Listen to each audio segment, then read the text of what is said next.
Re-bienvenue à Parle-moi de santé, ici Alexis Goujon, physiothérapeute, épisode numéro 56. Aujourd'hui, on va parler de la santé des yeux avec l'optométriste Frédéric Gagnon, qui est également chargé d'enseignement clinique et chargé de cours à l'Université de Montréal à l'école d'optométrie. Très reconnu pour son expertise en termes d'évaluation de verres de contact, entre autres. Donc, on va parler de bonnes pratiques pour la santé des yeux. On va parler des problématiques avec les yeux les plus communes, fait que myopie, presbytie, etc. Également les maladies de l'œil au fur et à mesure qu'on vieillit. C'est quoi les bonnes pratiques pour la santé des yeux toute notre vie? C'est quoi les bonnes pratiques quand on porte des lunettes, quand on porte des verres de contact? J'ai appris énormément de choses parce que je suis moi-même un porteur de verres de contact régulier.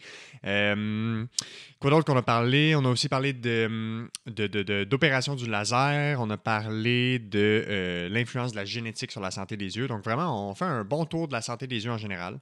Voilà, fait que tout le monde a tout le monde a deux yeux et beaucoup de gens portent des lunettes et des verres de contact. Donc vous allez assurément en apprendre davantage avec cet épisode. Donc je vous laisse apprécier la conversation avec l'optométriste Frédéric Gagnon.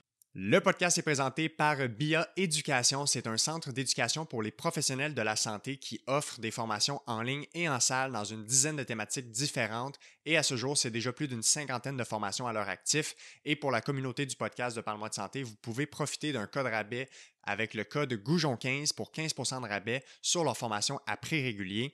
Et comme d'habitude, tous les détails sont dans la description des épisodes du podcast. Donc encore une fois, merci à BIA Éducation pour la confiance et bon podcast.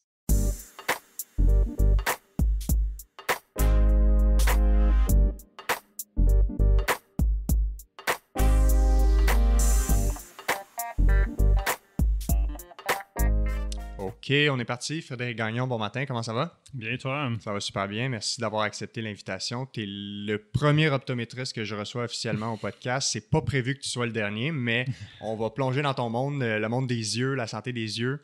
C'est un sujet qui touche tout le monde. Là. Tout le monde a en général une paire de yeux. Fait que ça touche la santé, ça touche aussi ton métier en tant que tel. On va faire un tour d'horizon un peu aujourd'hui de c'est quoi les éléments clés en lien avec la santé des yeux, parler de lunettes, de verres de contact, une expertise qui est vraiment intéressante dans le milieu.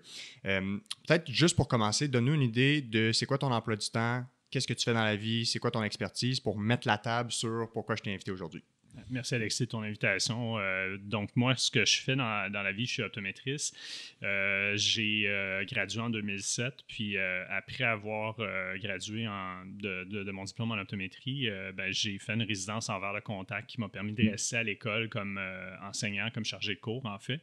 Donc les lundis, je vois des patients en clinique pour faire des ajustements de verre de contact de spécialité.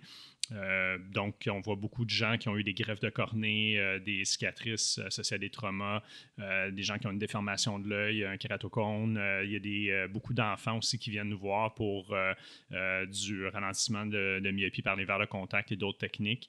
Donc, ça, c'est mon lundi. Puis, je fais 3 autres journées en bureau privé, donc où est-ce que je vois des patients pour des examens généraux, donc l'optométrie générale. Ouais, ce que tout le monde connaît quand ils vont chez l'optométriste. Là. Avec un peu de verre de contact de spécialité quand même, dans un bureau privé, là, Opto-Réseau Terrebonne. Je salue mes collègues de travail que j'aime beaucoup. Voilà. Ouais. Puis quand on parle de spécialité en verre de contact, concrètement, qu'est-ce qu'on veut dire par ça?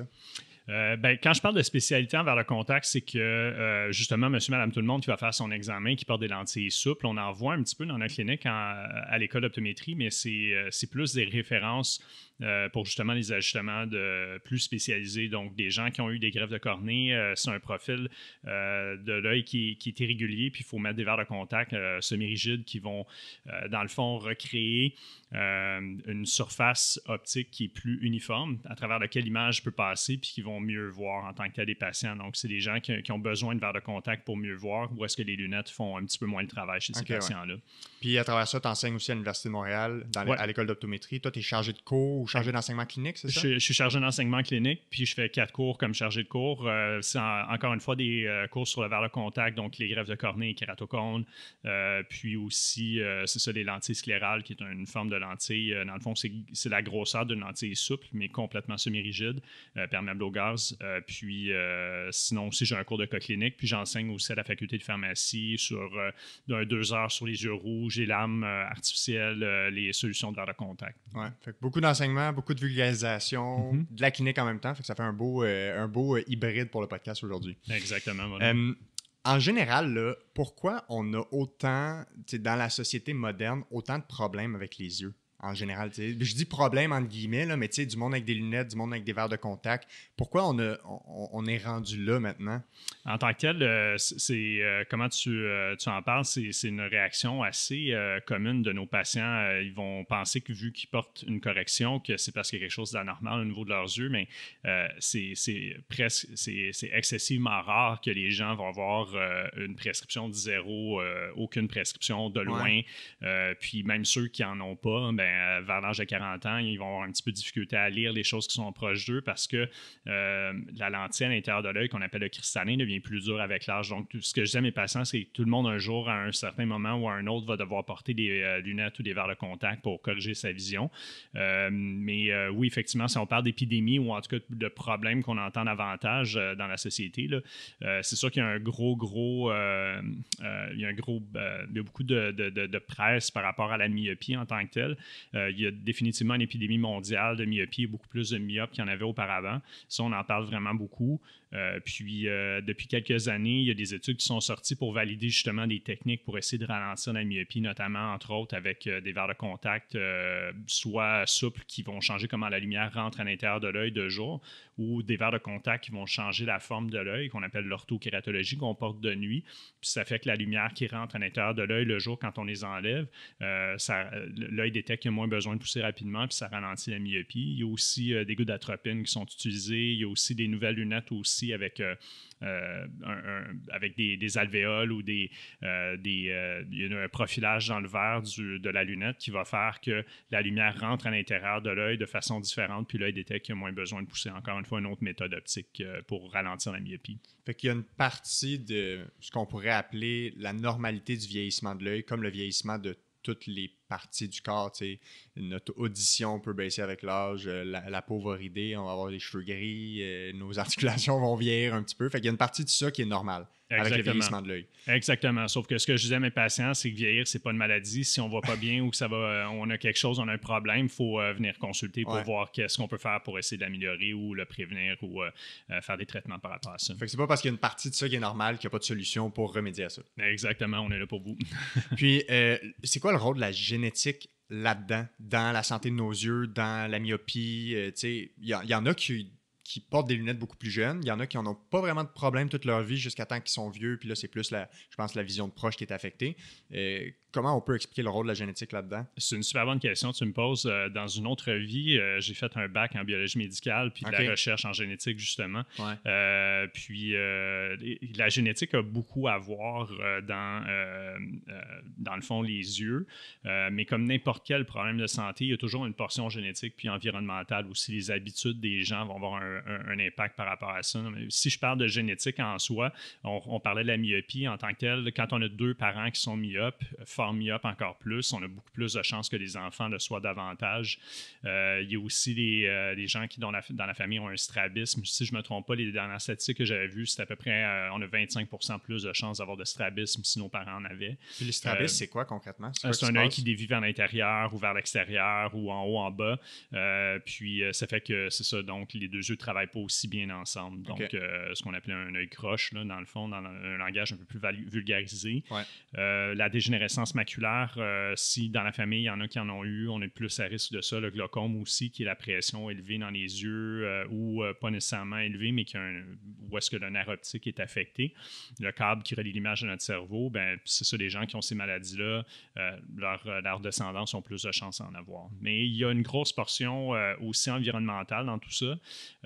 Donc, c'est sûr que nos habitudes de vie, on peut les influencer puis avoir un impact par rapport à certaines de ces conditions-là, que je pense à la sécheresse oculaire, si on contrôle notre taux d'humidité dans la maison, diminution de notre exposition aux polluants dans l'air, des choses comme ça, ou utiliser des lunettes solaires justement pour réduire notre exposition aux rayons ultraviolets. Ça réduit, plus on commence tôt dans la vie, moins on a de chance d'avoir des cataractes, qui est la lentille à l'intérieur de l'œil qui devient jaune et givrée.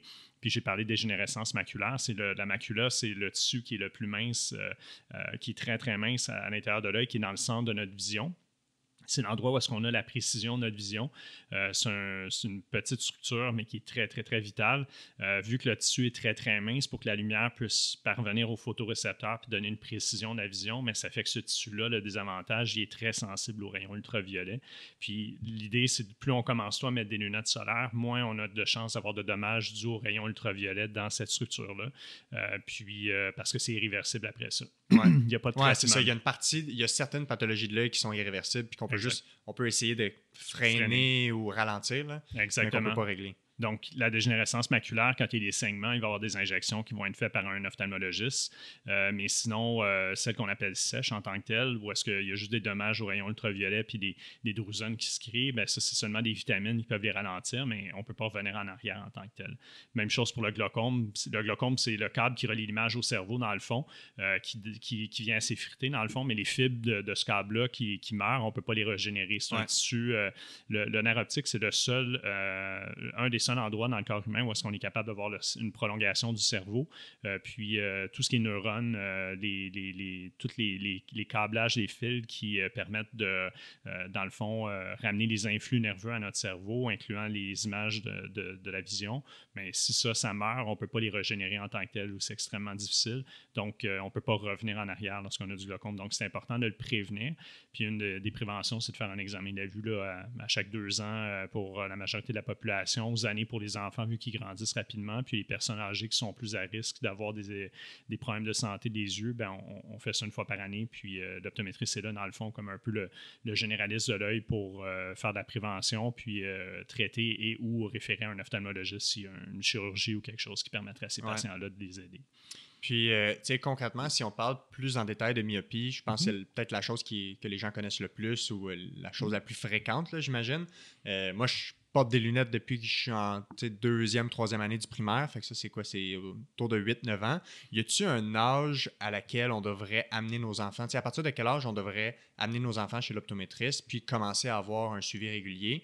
Puis peut-être, j'ai l'impression avec ce que tu dis que selon les facteurs de risque présents dans la famille, peut-être ça influence d'y aller plus tôt ou plus tard. Fait que peut-être nous parler de ça un peu. Bien, c'est sûr que quand j'ai un patient adulte qui a un problème, je leur dis, vu que vous avez tel type de prescription d'alignement des yeux, je vais avoir tendance à leur recommander fortement d'amener leur enfant parce qu'ils ont plus de chances qu'il y ait ce problème-là aussi. Ouais. Chez un enfant, on peut faire un premier dépistage à l'âge de 6 mois. C'est très sommaire en tant que tel, mais sinon, à l'âge de 3 à 4 ans, c'est important de commencer à faire un premier dépistage. Puis à partir de 5 à 6 ans, surtout 5 ans là, maintenant, avec la maternelle, qu'on commence à apprendre l'alphabet, des choses comme ça, je suis plus rigoureux. Je demande beaucoup plus aux patients de ne pas attendre 6 ans, là, de vraiment venir à 5 ans pour commencer à faire un examen annuel chez les enfants. Les enfants grandissent très rapidement. La prescription peut changer plus vite. Puis on veut attraper quoi que ce soit, les problèmes qui peuvent influencer l'apprentissage.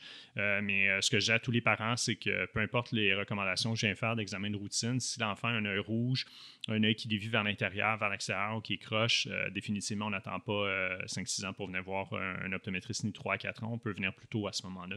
Ouais, fait que c'est le genre de petits drapeaux à avoir en tête que si on observe, on considère que c'est anormal, donc on devrait consulter plus tôt. Exact. Pour revenir à la myopie, ce que tu me disais, en fait, tu me dis que tu as commencé à porter des lunettes extrêmement tôt. En tant que tel, lorsqu'on a un myope en bas de 10 ans, c'est toujours un red flag, c'est toujours un drapeau rouge à lever pour justement être plus proactif, faire du ralentissement de la myopie. Un œil myope, en fait, qu'est-ce que c'est? C'est un œil qui est plus grand en tant que tel.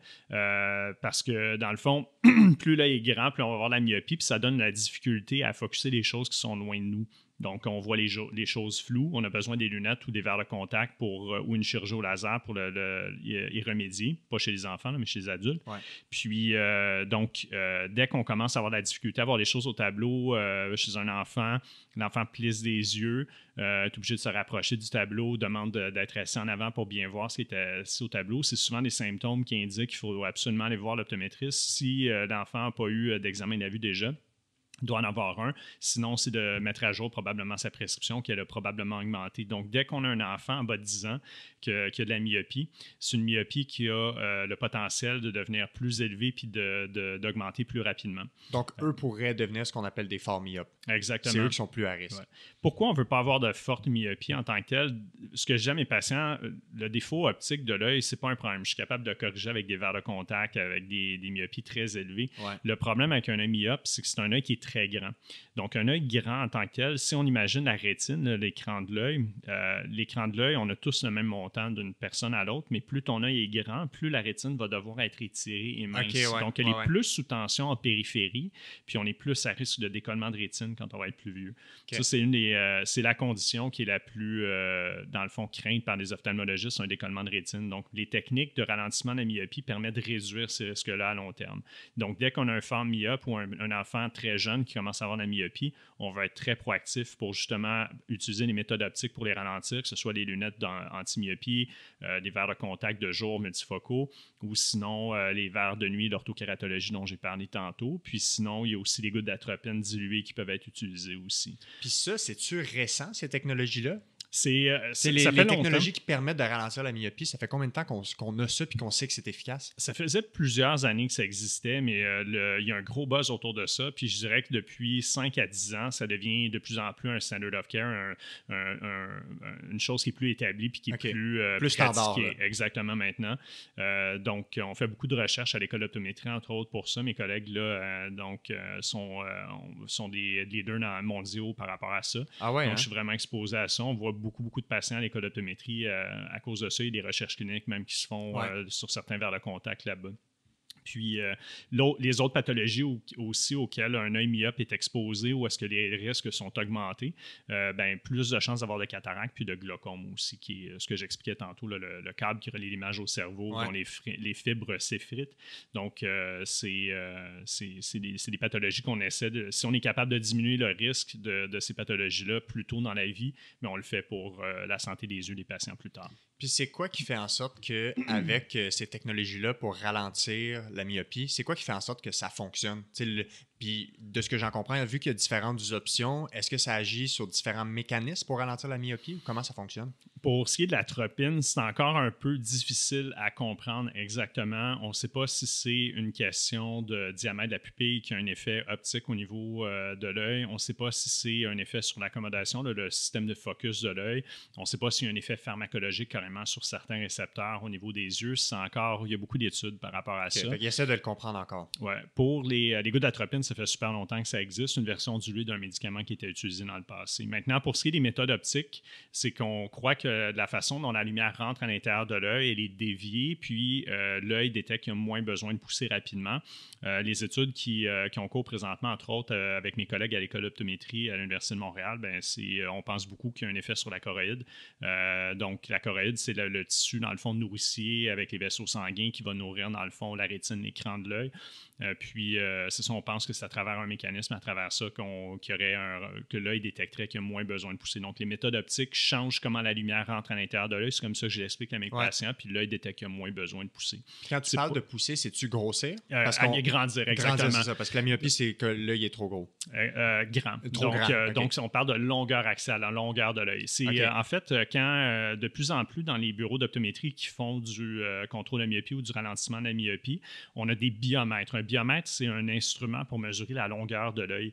Puis on a des courbes de croissance. Souvent, les gens, quand ils vont voir le pédiatre avec leur jeune enfant, ils vont se faire dire « mon enfant dans tel percentile à cause du poids, de la grandeur. » C'est exactement la même chose au niveau de l'œil. On a des courbes selon l'âge, selon le sexe. On est capable de déterminer votre enfant à telle longueur d'œil, puis il y a tant de risques d'avoir une forte myopie. Puis s'il est à risque, mais à ce moment-là, on va être plus interventionniste, on va être proactif, puis on va essayer de le ralentir en tant que tel. Donc, c'est comme ça que j'explique à mes patients. C'est comme une courbe de croissance chez le pédiatre. Donc, l'idée, c'est un œil qui est plus grand, qui est plus sous tension, puis plus les tissus de l'œil sont plus sous tension, plus ça risque d'avoir des pathologies au niveau des yeux. Fait quand on parle de grand, on parle de longueur comme à l'horizontale. En fait, si on imagine, dans le fond, la lumière qui rentre à l'intérieur de l'œil, le parcours qu'il doit faire jusqu'au fond de l'œil pour être projeté, mais c'est tout ce parcours-là du début de l'œil jusqu'à l'écran de l'œil. Dans le fond, qu'on appelle la longueur axiale. Donc, il devient comme un ballon de football, finalement. Le ballon de football, ça, c'est de l'astigmatisme. Okay, c'est qu'on a une différente courbure dans différents méridiens, mais c'est ça, dans le fond, on peut avoir si on imagine l'œil comme une sphère sphérique, dans le fond, puis on peut avoir une sphère qui est plus grande comme plus petite. Les plus petits yeux, c'est de l'hypermétropie qui vont avoir comme défaut optique. Puis les yeux qui ont un œil qui est plus grand, ça va être ceux qui vont être plus affectés par la myopie. Donc, voilà, qui ont la difficulté à voir les choses de loin. Puis, à quel point c'est efficace pour ralentir la myopie? Est-ce qu'on a une idée, tu sais, je ne sais pas si c'est de pourcentage de réduction? Est-ce qu'on a un nombre de traitements qu'il faut faire, tu sais, un nombre de personnes à traiter pour avoir un bon résultat en myopie? Tu sais, ce qu'ils appellent souvent dans les études le number needed to treat. Tu sais, est-ce qu'on a une idée de à quel point c'est efficace? Combien de personnes on est capable de ralentir la myopie? Qu'est-ce que tu veux dire par number needed to treat? Est-ce que tu parles pour avoir des études cliniques significatives? Qu'est-ce que tu veux dire par ça?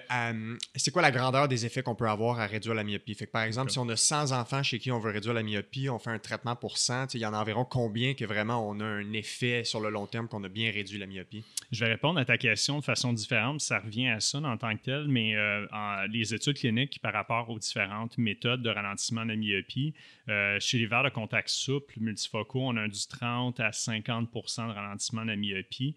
Ceux de nuit, l'orthokératologie, c'est 50 % ou plus si on va faire une version un peu plus personnalisée sur mesure pour les patients. L'atropine, ça varie vraiment selon le dosage, mais bref, ça, c'est des études cliniques. Puis les verres ophtalmiques, c'est à peu près autour de 30 à 50 % selon les études. Pour avoir des études plus à long terme, il y en a beaucoup qui se font présentement. Ouais. Maintenant, tu parlais de génétique tantôt. Donc, un enfant, mettons, qui a de la myopie à l'âge de 5 ans, et ça peut arriver, on en a des cas, c'est plus difficile de ralentir la myopie. Ça ne veut pas dire qu'il ne faut pas le faire, mais c'est juste que le 30 à 50 % ne s'applique pas à cet enfant-là. Probablement qu'on va être obligé de combiner des traitements, d'être beaucoup plus agressif. Donc, ça va être les méthodes optiques, soit des verres de contact, des lunettes. En général, les très jeunes enfants, c'est les lunettes qu'on va privilégier. Puis, on va rajouter aussi de l'atropine tout de suite en partant. Donc, il faut que ce soit très individualisé. Là. C'est vraiment... Un cas peut être complètement différent d'un autre, même au même âge, pour un même myopie. Ce que je vais donner des fois comme analogie aux parents, si les deux parents sont forts myopes puis que leur enfant commence très tôt à avoir de la myopie, je vais leur dire, les études disent que c'est 30 à 50 % de ralentissement. Par contre, pour votre enfant, par expérience, je sais que c'est comme si on avait une automobile qui roulait à 210 km/h. Je vais essayer d'appuyer sur le frein, mais ça va pas descendre en bas de 100 km/h. Ça va peut-être être 140, 120, des choses comme ça. Là. Donc, l'idée, c'est d'avoir des attentes, dans le fond, réalistes par rapport à ça. Puis, tout ce qu'on fait, c'est mieux que rien faire du tout, dans le fond. Ça diminue les risques. On fait tout ce qui est possible. Surtout si c'est des interventions qui sont à faible risque. Le risque-bénéfice, quand il n'y a pas beaucoup de risques, ben, tu n'as pas besoin d'un gros bénéfice pour dire qu'on y va de l'avant. Dans le fond, c'est comme... Si on peut avoir un petit effet, tant mieux. Si c'est un grand effet, tant mieux. Exactement. Donc, la portion génétique de la myopie, c'est plus difficile de l'influencer. Donc, quand j'ai des patients qui, leurs deux parents ont de la myopie, que la myopie est plus élevée au départ, commence tôt, c'est plus difficile de les ralentir, mais c'est ça. Donc, il faut être plus proactif avec ces enfants-là. On envoie les cas à l'école d'optométrie sont un petit peu plus sévères. Ce qu'on voit en bureau privé de monsieur, madame, tout le monde, dans le fond, qui viennent avec leurs enfants, plus on commence tôt avec des plus petites myopies, ça fonctionne très, très bien. Ces traitements-là, on n'est pas toujours obligé d'en combiner. Fait que là, dans le fond, pour les gens qui sont myopes, à partir de combien, en termes de quantité de myopie, là, en termes de prescription, à partir de combien ça vaut la peine de corriger avec soit lunettes, verres de contact? Puis, tantôt, tu sembles avoir dit qu'on va privilégier les lunettes chez les enfants. Peut-être juste comprendre pourquoi. C'est sûr qu'un très jeune enfant de 5-6 ans, c'est difficile de faire une pause de verre de contact. Ça peut se faire dans des cas très intenses parce que, justement, les lunettes ne fonctionnent pas avec ces patients-là. Là. Mais, plus pour la faisabilité de la chose. Exactement, tout à fait. Mais on peut commencer chez les enfants très, très jeunes à faire des verres de contact. Les études montrent là, qu'il n'y a pas de risque plus élevé chez les enfants de porter des verres de contact qu'avec les adultes. C'est plus la période de 18 à 25 ans où est-ce qu'on voit une augmentation des infections puis des choses comme ça. Puis c'est pas tant les verres de contact le problème, c'est plus la période de notre vie où est-ce qu'on prend des risques, on n'écoute pas les recommandations de l'optométriste. On dort avec nos verres de contact 3-4 jours. On les nettoie pas comme il faut, on les change pas au moment que l'optométriste l'a recommandé. Donc, c'est ça qui augmente les risques. Mais pour revenir... fait qu'à quel moment, combien on commence à corriger? Donc, une myopie, la corriger parce que ça nuit à la vision en tant que telle. Dès qu'on a à peu près moins 0,50, j'ai pas beaucoup de patients qui vont se priver de leur correction, qui disent « Ah, je suis capable de t'office. Ouais. » Des patients symptomatiques à moins 0,25, on va commencer à le corriger. Maintenant, quand est-ce qu'on va commencer à faire un traitement de myopie? C'est pas le chiffre de la myopie en tant que tel. Parce qu'il y a deux choses qui peuvent créer de la myopie, c'est la courbure de ton œil puis la longueur de l'œil. Donc maintenant, le nouveau standard dans la pratique, si on veut vraiment bien faire du contrôle de myopie, c'est qu'on doit mesurer la longueur de l'œil. Puis un œil, ça fonctionne avec des courbes de croissance. Donc quand on a un œil adulte qui est en haut de 26 mm, les études ont largement démontré que ça augmentait le risque de décollement de rétine. Donc, ce qu'on essaie d'éviter, c'est d'un œil qui va se diriger vers le 26 mm. On va essayer de ralentir le plus possible, de rester en bas de ça. Tout ce qu'on peut faire, on essaie de le faire pour ces gens-là.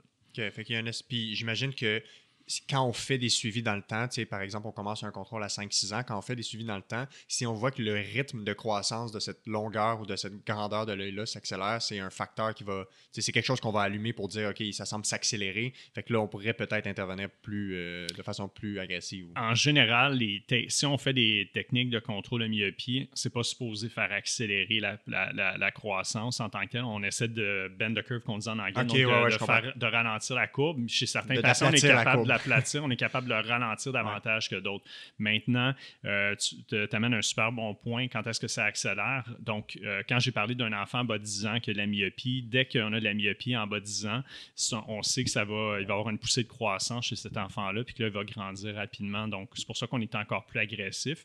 Donc, la courbe en tant que telle, l'âge de 10 ans, c'est vraiment la période charnière. Là, c'est à cet endroit-là, à ce moment-là dans la vie que ça explose, que là, il a grandi vraiment beaucoup. Puis après ça, ça ralentit un petit peu. Puis en général, on va faire des techniques de contrôle de myopie jusqu'à l'âge de 18 ans. Pour les cas plus sévères de myopie plus intense, on va voir des fois que la longueur de l'œil peut même augmenter jusqu'à l'âge de 25 à 30 ans. On ne comprend pas bien encore pourquoi, mais on dit souvent, quand on parle de quand est-ce qu'on va arrêter le traitement, on essaie de le faire aussi dans une période où est-ce que la personne va arrêter d'étudier en tant que telle. Donc, les gens qui sont aux études, beaucoup de lectures d'écran, on a tendance à prolonger le traitement jusqu'à temps qu'ils sortent de l'école en tant que tel. Oui, c'est quelque chose qu'on entendait aussi. C'est quelque chose que j'entendais aussi pour le moment auquel on veut choisir pour faire la chirurgie de laser, par exemple. On essaie d'avoir une vision qui est comme plus stabilisée, que la myopie ne croît pas encore beaucoup. C'est sûr que la plupart des patients, quand on leur parle de se faire une chirurgie au laser, ils ne veulent pas en refaire une deuxième. Ils veulent le faire une fois dans leur vie. Ouais. Donc, idéalement, oui, une myopie qui est stable. Ceci étant dit, pour moi, c'est ça, dans le fond, il y a plein de façons de corriger la vision, que ce soit les verres de contact, les lunettes. Il y en a qui veulent se débarrasser des deux puis ils veulent se faire opérer au laser. La stabilité de la vision, c'est une chose, mais en tant que telle, si on est vraiment motivé, c'est possible, dans le fond, d'aller se faire opérer. Puis eux, ils vont déterminer, selon le niveau de myopie, le pourcentage de risque de régression que la myopie va revenir. Ouais. Puis s'il reste assez de tissu aussi pour refaire un deuxième traitement dans la vie. Donc, oui, effectivement, la myopie a tendance à se stabiliser entre 25 et 30 ans, mais il y a des patients plus jeunes qui peuvent se faire opérer aussi. Puis c'est une discussion à avoir avec le chirurgien, puis déterminer, dans le fond, si c'est possible de réopérer au cas où que la myopie revienne, puis qu'il y a un retraitement. Il y a un parallèle que je fais avec ma pratique.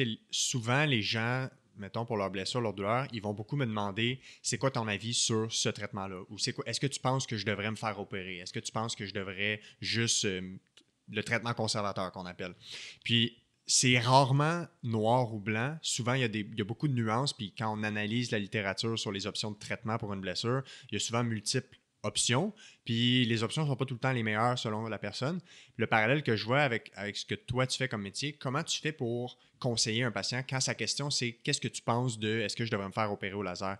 Les quelques points clés que toi, tu considères pour répondre à cette question-là, c'est quoi?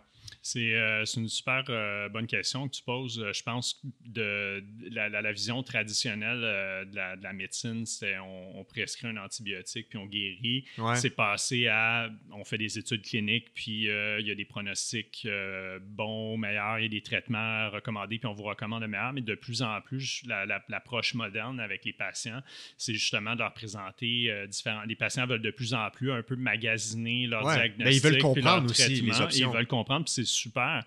Puis nous, les professionnels de la santé, on a davantage un rôle d'accompagnement où on a du staff qui leur explique ces choses-là.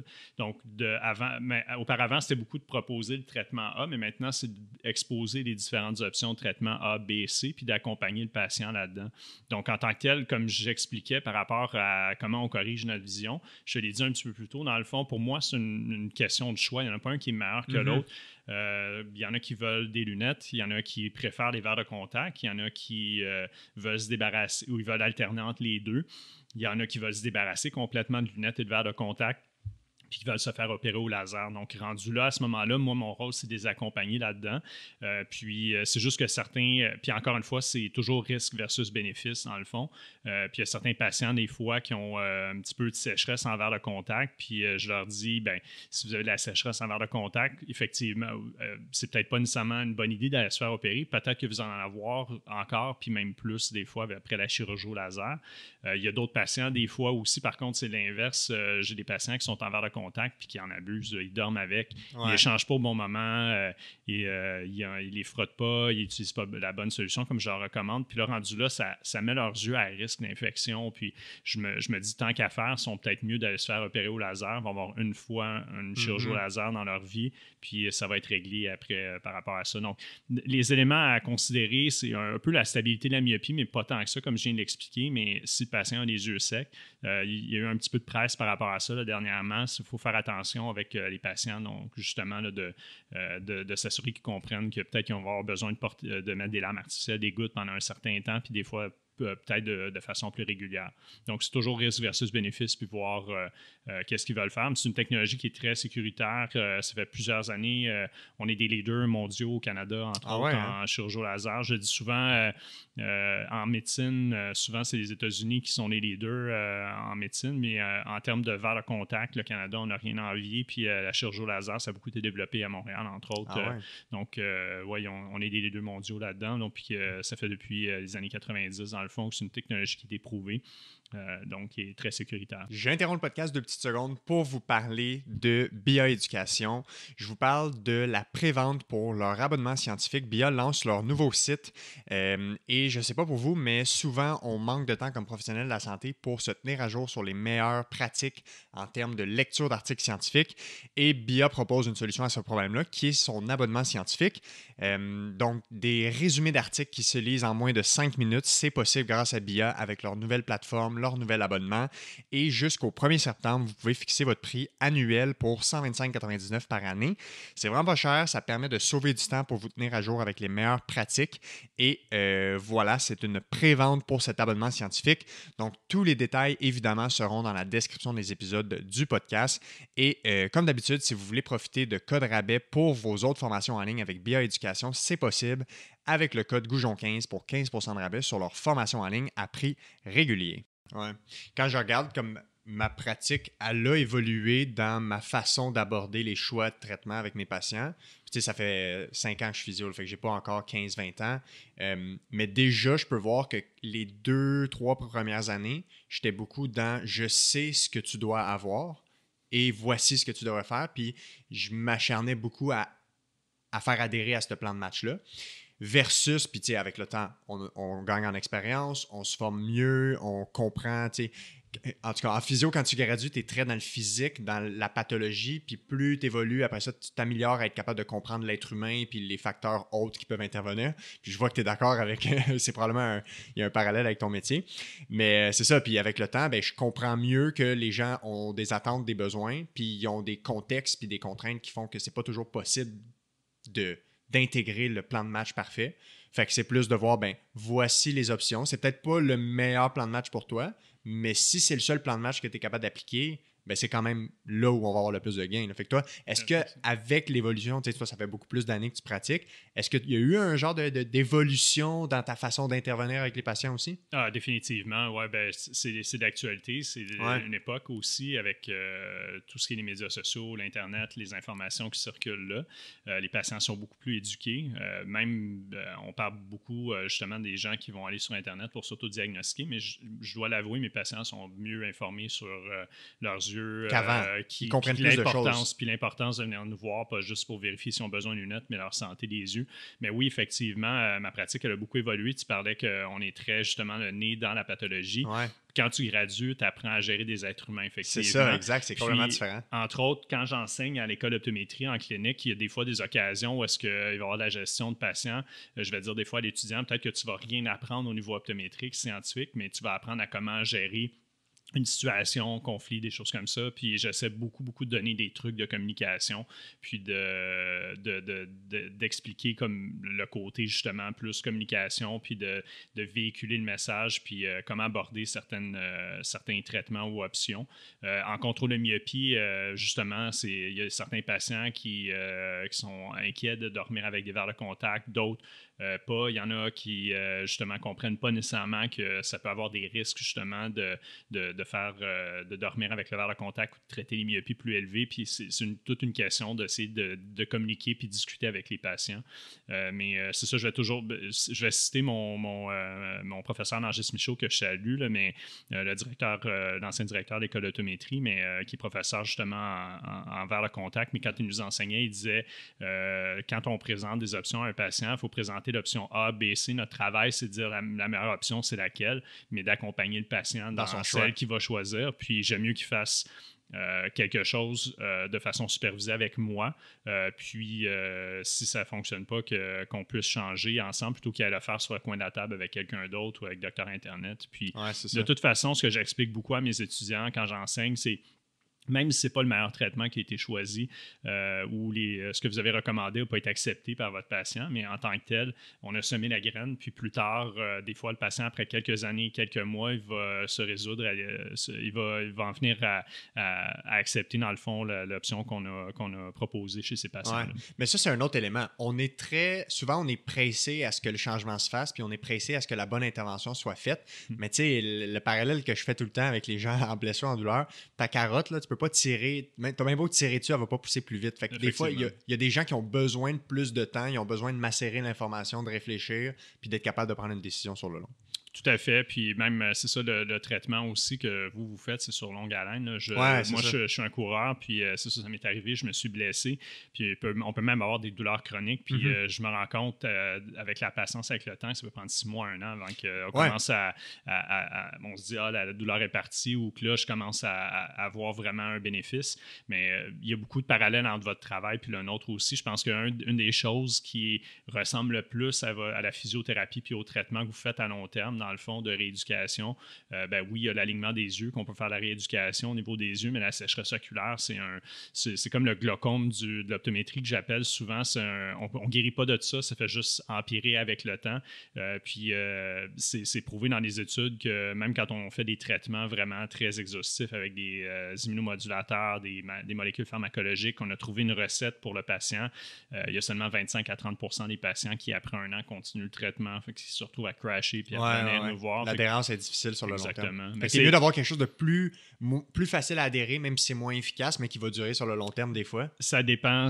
Quand on trouve la bonne recette pour un patient, c'est difficile d'y déroger parce que ça nous rattrape après avec le temps. C'est un peu, c'est comme faire des exercices de physiothérapie. Moi, j'en fais pour me maintenir aussi, pour éviter des blessures à la course. Puis, c'est la même chose au niveau de la sécheresse oculaire. C'est plate, mais c'est comme aller au gym, ça prend la motivation, puis des fois on se demande pourquoi on le fait, mais il faut avoir un peu une foi à l'intérieur de ça, puis une motivation. Mais il y a une partie d'investissement dans les habitudes de vie. Exactement. Oui, exact.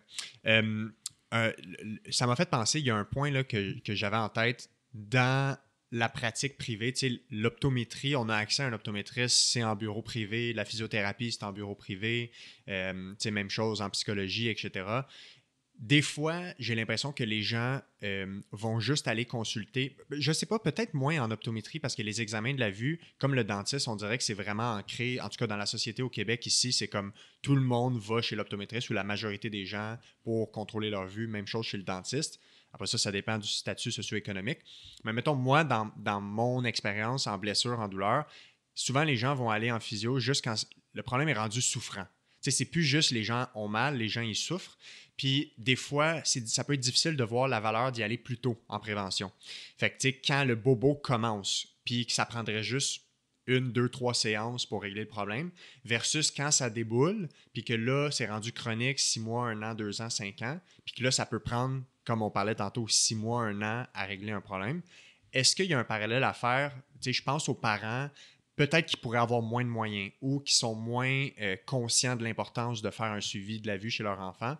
Est-ce que des fois, pour une faible myopie, ça arrive que tu es confronté à des cas où les parents ne veulent pas corriger avec une lentille, des lunettes? Comment on aborde ce genre de situation-là? Effectivement, c'est sûr que tout ce qui est les technologies de contrôle de la myopie, c'est des produits qui sont très coûteux en tant que tels. Donc, à chaque fois que j'ai une discussion avec les parents, je leur présente, puis entre autres à l'école d'optométrie, c'est des cas sévères. Donc, on parle de combiner des traitements assez coûteux. Puis, il y en a qui sont motivés qui le font.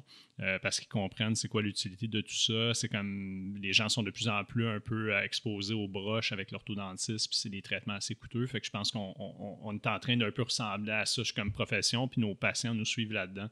Mais il y en a qui n'ont pas de moyens, puis c'est la discussion que j'ai toujours avec les parents. Je leur dis, voici le traitement le meilleur que je vous propose.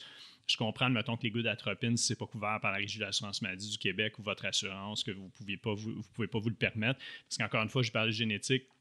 On a 2 parents myopes, plusieurs enfants, ben ça fait des traitements pour tous les enfants. C'est ça, c'est exponentiel. Par contre, on a le point positif par rapport à tout ça, c'est que depuis quelques années, les lunettes sont couvertes pour les patients en bas de 18 ans. C'est 250 $ aux 2 ans. Là, maintenant, ça a été bonifié à 300 $. C'est tout récent, si je ne me trompe pas. Donc, au moins, pour que l'enfant soit capable de voir puis de lire au tableau, puis qu'il n'y ait pas de problème d'apprentissage, qu'il n'y ait pas de délai par rapport à ses collègues dans sa classe, ça, au moins, on a ça dans le fond qui est comme un filet dans le fond pour s'assurer de bien corriger la myopie des enfants. Ça, c'est super bénéfique, là. C'est super important d'avoir cette règle-là ou cette couverture-là. Puis tu parlais de prévention par rapport à qu'est-ce qu'on peut faire venir plus tôt que plus tard.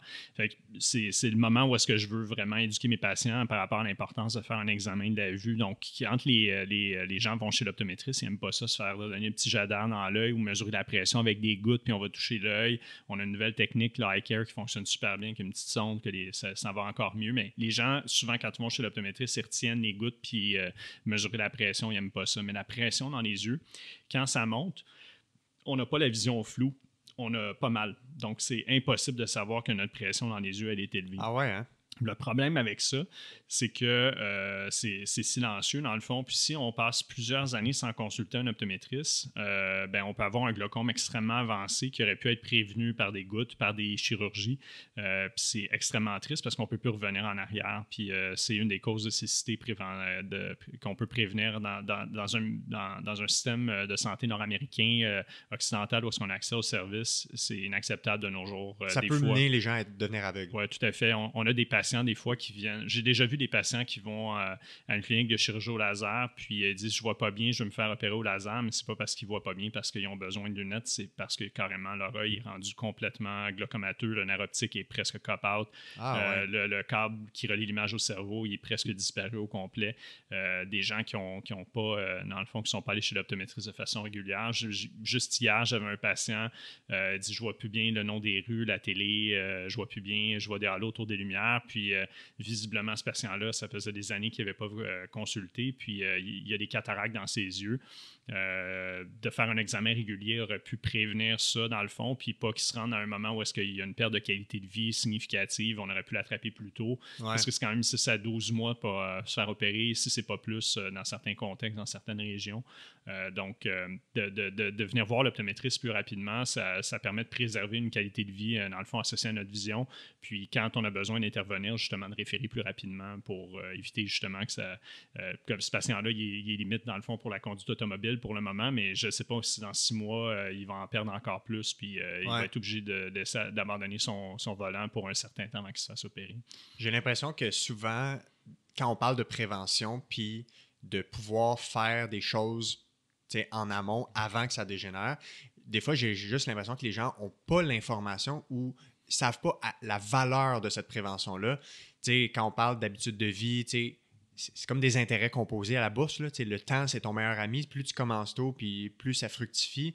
Mais que ce soit avoir un examen de la vue régulier pour s'assurer que quand il y a des corrections à faire, on les prenne tôt. C'est sûr, ça, au final, l'argument financier il devient un argument positif parce qu'on sauve sur le long terme si Exactement. on a moins besoin de corriger, si on a moins besoin de traitement de physiothérapie parce qu'on est moins blessé.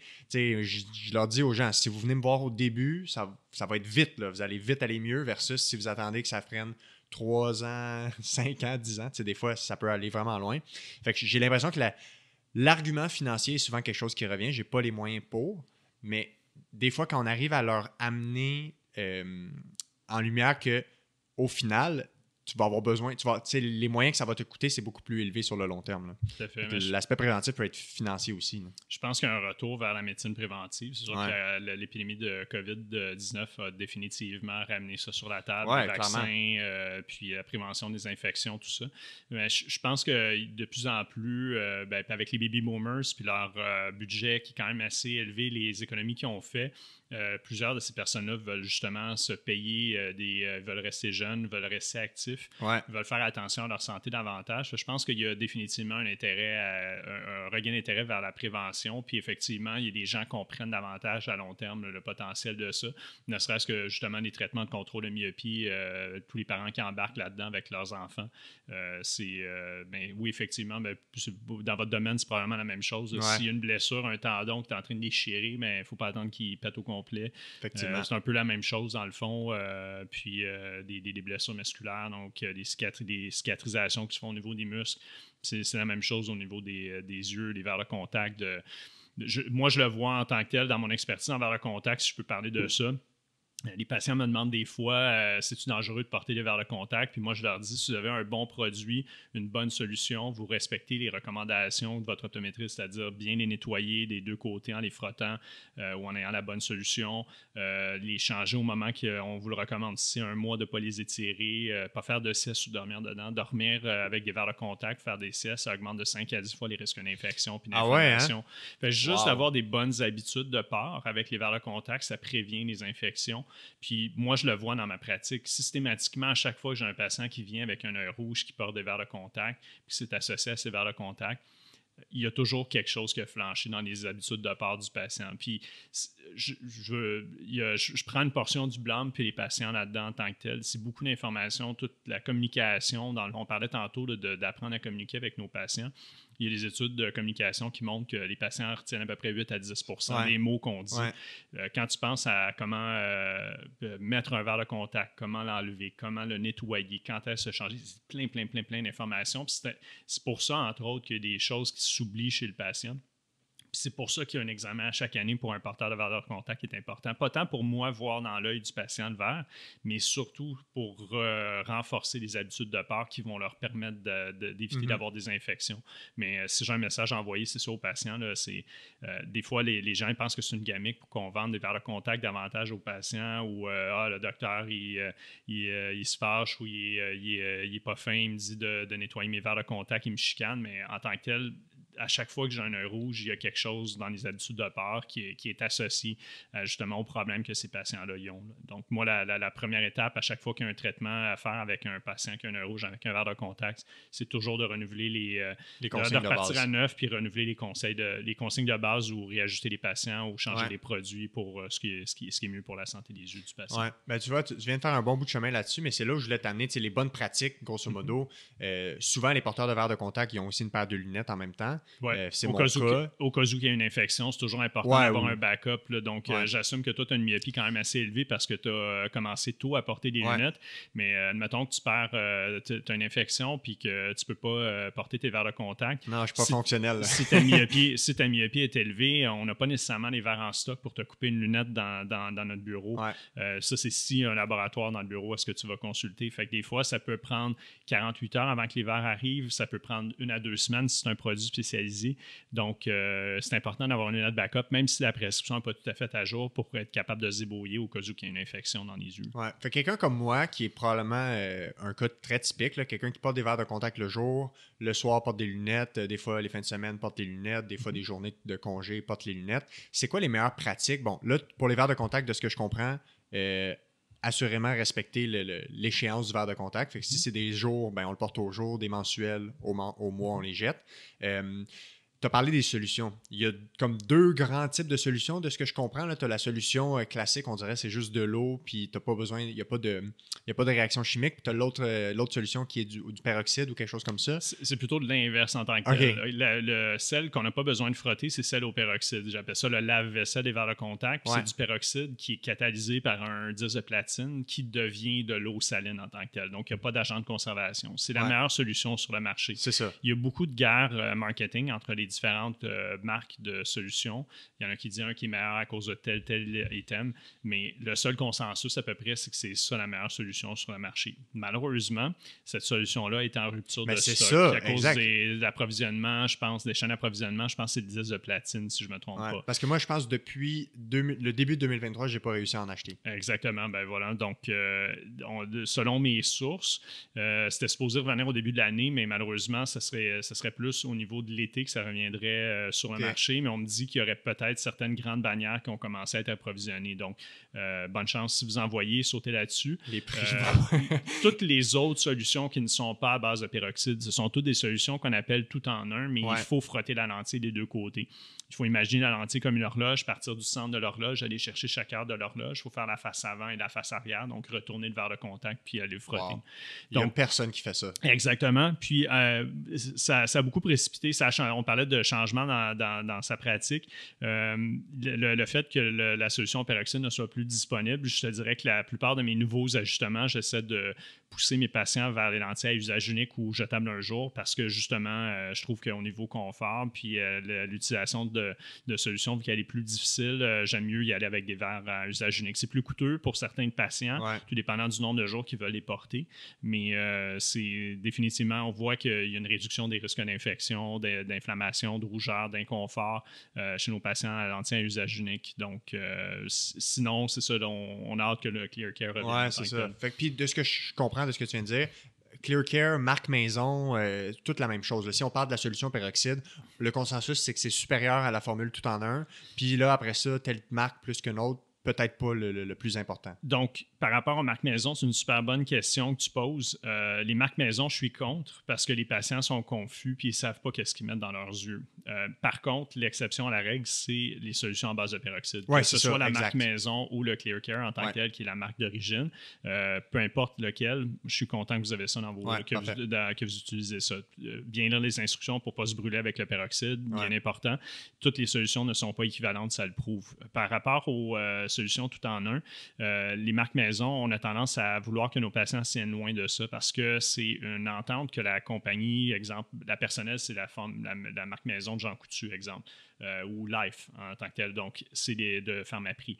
C'est la compagnie, dans le fond, Pharmaprix ou Jean Coutu va faire un deal avec une compagnie de solutions de verre de contact, puis ils vont dire, nous, on veut que notre marque maison, ce soit votre solution, qu'est-ce que vous nous faites comme prix? Mais cette entente-là, elle n'est pas toujours constante dans le temps. Elle peut changer après 6 mois, après 1 an. Donc, le patient qui prenait la solution personnelle, 6 mois plus tard, c'est plus la même solution. OK. Puis le problème avec ça, c'est que quand vous venez faire un examen de la vue puis qu'on évalue vos verres de contact, on s'assure que la solution que vous utilisez est compatible avec votre œil. Puis on s'est rendu compte avec le temps, dans les dernières années, avec des rappels de solutions, c'est qu'il y a certaines combinaisons de verres de contact avec la solution qui n'est pas la bonne. Donc, ce n'est pas nécessairement le verre de contact ni la solution, mais le mariage entre les deux qui n'est pas bon. Okay, donc, tout ça, ces paramètres-là sont évalués par votre optométriste ou la personne qui ajuste vos verres de contact.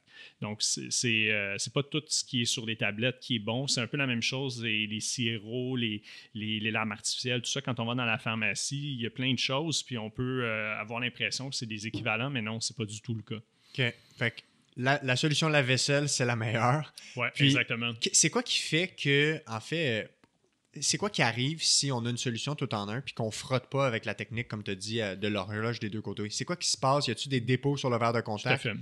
Donc, en tant que tel, lorsqu'on ne frotte pas sans verre de contact, c'est qu'on n'enlève pas dans nos larmes, c'est pas juste de l'eau en tant que tel. Il y a des protéines, des lipides qui créent des dépôts sur notre lentille. C'est la même chose pour quand on ne change pas notre verre de contact au moment où est-ce qui est recommandé. Donc, admettons qu'un verre de contact, dans le fond, est porté à travers le mois, même si on le nettoie, ce n'est pas tous les dépôts qui sont enlevés. À la fin de la journée d'un verre de contact à usage unique, le verre de contact a des dépôts. On ne peut pas le réutiliser la journée d'après parce que justement, ces dépôts-là bloquent les pores à travers lesquels l'oxygène passe. Okay, ouais. Puis, même si le verre de contact n'est pas porté, entre autres, exemple, un verre mensuel, je vais donner un exemple qui doit être changé aux 30 jours. Ce n'est pas pour 30 jours de port, c'est bon 30 jours une fois que c'est ouvert. C'est ça. Parce que dans l'étui, même si on ne le porte pas, c'est pas complètement stérile. Il y a ce qu'on appelle un biofilm, qui est un mix, dans le fond, des dépôts de protéines puis de lipides de nos larmes, puis des bactéries, des virus qui sont présents. Les bactéries, les virus, ils vont sécréter ce qu'on appelle un biofilm, qui est comme une enveloppe pour les protéger, puis qui vont être un peu une nourriture pour chacun l'un l'autre. Donc, même si on ne le porte pas, ce biofilm-là se crée, puis ça, c'est des dépôts qui bloquent les pores à travers lesquels l'oxygène passe. Puis que ça bloque l'oxygénation de l'œil. Oui, puis à chaque fois que notre paupière cligne sur le verre de contact, ça crée l'inflammation, puis ça vient l'irriter, puis on peut développer des bosses en dessous des paupières qu'on appelle des papilles, puis ça crée la friction, ça fait que le bord du verre de contact cogne dans le fond à chaque fois qu'on cligne, puis ça diminue le confort chez les patients.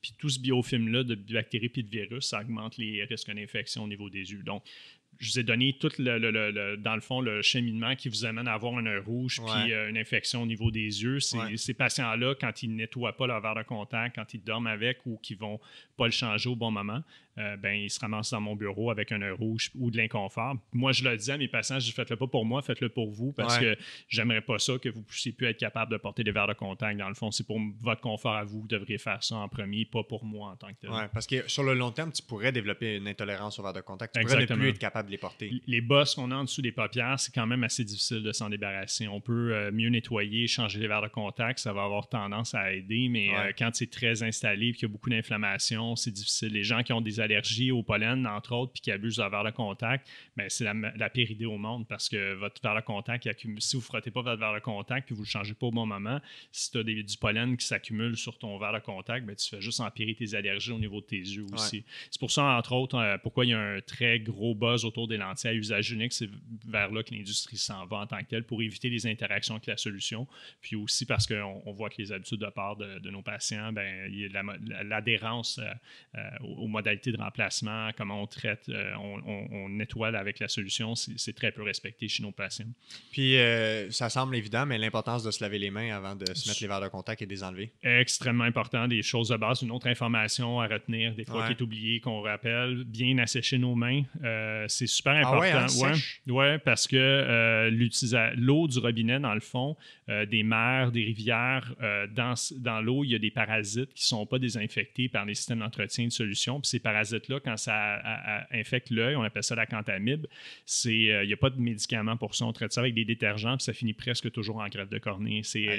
Donc, c'est une pathologie qui est très risquée au niveau des yeux.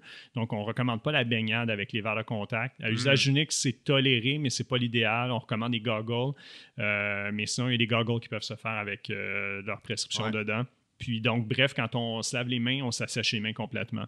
L'autre raison aussi, c'est que l'eau, justement, dans le robinet, c'est pas la même concentration de sel que ce qu'on a dans nos larmes. Donc, en tant que tel, ça vient faire des micros, ça fait gonfler un peu le verre de contact, puis ça fait des micro-fractures dans le verre de contact, ça le rend inconfortable. Donc, il ne faut pas l'exposer à l'eau. C'est mieux d'utiliser des larmes artificielles ou des gouttes si on veut les insérer dans les yeux. On peut en mettre comme dans un bol puis le mettre dans nos yeux. Là. OK. Je pense à ça. Tu sais, je pense que je suis quand même une hygiène de verre de contact pas pire, mais avec ce que tu dis, c'est un miracle que j'ai jamais eu d'infection. En regardant tes yeux, je me rends compte que tu as appris quelque chose aujourd'hui. Mais tu sais, j'en savais déjà un peu avec ce que je t'avais déjà entendu discuter dans un autre podcast, mais non, c'est vraiment intéressant. Mais en fait, on réalise pas quand tu n'as pas l'information, tu peux pas le savoir. Tout à fait. Pour la réduction des méfaits, il faut avoir l'information pour être capable d'intervenir dessus. Tout à fait. C'est dur de faire ça aussi en une demi-heure d'examen. Oui, c'est clair, puis, exact. C'est la même chose. Quand mes patients ils viennent, je serais capable de faire la liste de tout ce qui pourrait changer pour minimiser leur risque de blessure et de douleur. Mais c'est le pourcentage qu'ils vont faire. On va y aller avec ce qui est le plus important et qui va avoir le plus grand effet. Fait que les siestes avec verre de contact, c'est non. On les enlève. On est mieux de les mettre dans son étui avec la solution puis de les remettre après. Oui, effectivement. Fait que la baignade, ça, c'est bon. Est-ce que y a-t-il un nombre d'heures dans une journée qu'on devrait essayer de ne pas dépasser pour le port de verre de contact? Ne serait-ce que peut-être, j'imagine, des fois, les gens ils vont dire passer tant d'heures, il y a un inconfort où ça devient plus collé, plus sec. C'est une bonne idée de donner un repos à l'œil en portant la lunette, par exemple. Dès qu'on revient du travail, on porte nos lunettes. Tu sais, c'est quoi les bonnes pratiques dans cette optique-là? Il y a un peu de dogmatisme dans notre domaine par rapport à ça. Il n'y a pas une étude qui montre, selon le nombre d'heures de port, que tu as plus de risque d'infection ou en tant que tel, faire une sieste ou dormir dedans, c'est non. Ça, c'est clair, net et précis. Ça, c'est sûr. Mais moi, ce que je dis à mes patients, c'est pas controversé ce que je vais dire, mais je suis quand même assez proactif par rapport vers le contact. Puis je vais dire aux gens, si vous avez un bon produit, vous faites attention comment les nettoyer, les remplacer. Le risque d'infection va vraiment diminuer. La plupart des verres de contact maintenant modernes de nos jours sont très perméables à l'oxygène, donc les risques justement d'avoir un inconfort en fin de journée, puis la surface a été travaillée pour les yeux secs dans la plupart des verres de contact modernes, donc le confort est vraiment prolongé pour plusieurs heures durant la journée. Il y a une étude que j'ai vue il y a quelques années qui nous avait été fournie par une compagnie de verres de contact où est-ce qu'il étudiait la courbe de confort chez les patients. Ce qui était la surprise de cette étude-là, c'est que même les patients contrôle qui ne portaient pas de verres de contact ou qui avaient des lunettes, à tous les patients autour de 16 heures, dans le fond, de leur journée, commençaient à avoir de l'inconfort au niveau de leurs yeux. Puis on pense que c'est un mécanisme normal, physiologique de l'œil qui nous indique, ben là, il est temps d'aller coucher et réparer tes yeux. Ouais. Fait qu'en tant que tel, je donne pas de restriction sur le nombre d'heures de port, le nombre de jours que les patients vont les porter. Si tu as un bon produit, tu fais bien attention, moi, j'ai aucun problème à ce que tu les portes tous les jours si tu veux les porter tous les jours. Okay. Tant que tu les changes au bon moment, que tu les frottes, si tu as une solution tout en un ou que tu as la solution peroxyde, puis tant que tu fais pas de sieste, tu dors pas dedans.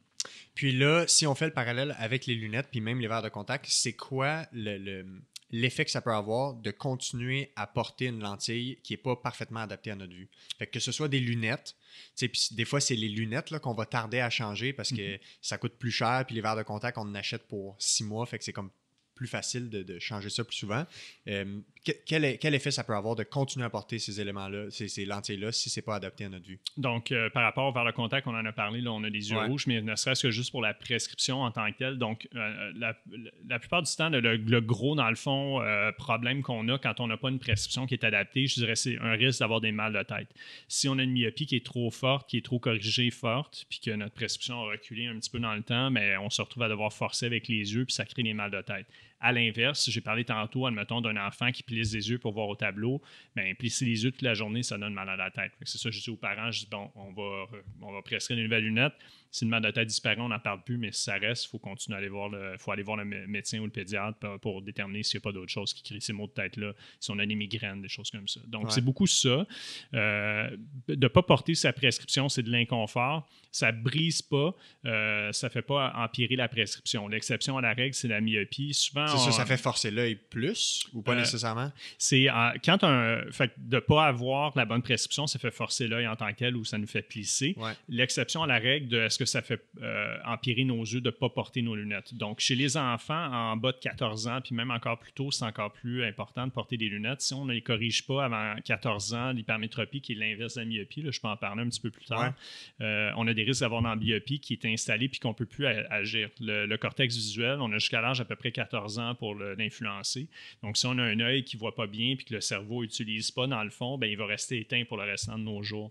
Fait que après 14 ans. Après 14 ans. Donc, c'est important de porter des lunettes le plus tôt possible pour ces enfants-là pour que les deux yeux travaillent mieux ensemble puis qu'ils aient leur potentiel de vision complet pour les hypermétropes. Maintenant, pour la myopie, il y a beaucoup de parents qui pensent encore ou des gens que si je porte mes lunettes de myopie, ça fait empirer mes yeux. Oui, bien c'est ça, c'est quelque chose qu'on entend, ça. C'est l'inverse. Les dernières études en contrôle de myopie ont montré que si on ne porte pas nos lunettes, ou exemple, on ne veut pas mettre nos lunettes trop fortes pour ne pas rendre notre œil paresseux, bien, la sous-correction de la myopie, ça fait un flou dans l'œil. Puis ce flou-là, ce serait un stimulus pour que l'œil pousse davantage puis que la myopie augmente davantage. Donc, on veut toujours corriger effectivement, en tout temps le plus possible, tout dépendant de l'alignement des yeux, focus, tout ça, mais on veut absolument porter ces lunettes en tout temps. Parce que j'aime à mes patients, dans le fond, bien, vous avez payé pour des lunettes pour pouvoir les porter tout le temps, bien, je vous encourage à le faire tout le temps. Clairement. Puis de façon plus proactive et plus... je vous dirais, je suis un peu plus catégorique avec les patients, donc en bas de 14 ans, qui ont de l'hypermétropie, qui doivent corriger. Je dis aux parents puis à l'enfant, si tu vas être capable de faire tous les métiers que tu veux quand tu vas être un sportif de haut niveau médicaux, pompiers, policiers, tout ça, ben, il faut que tu portes tes lunettes en tout temps. Ouais, c'est une bonne façon de montrer la valeur de ça. Exactement. Puis c'est ça pour les myopes, ben, c'est pour ralentir la myopie, il faut porter ses lunettes dans le fond parce que c'est c'est le traitement de base en tant que tel.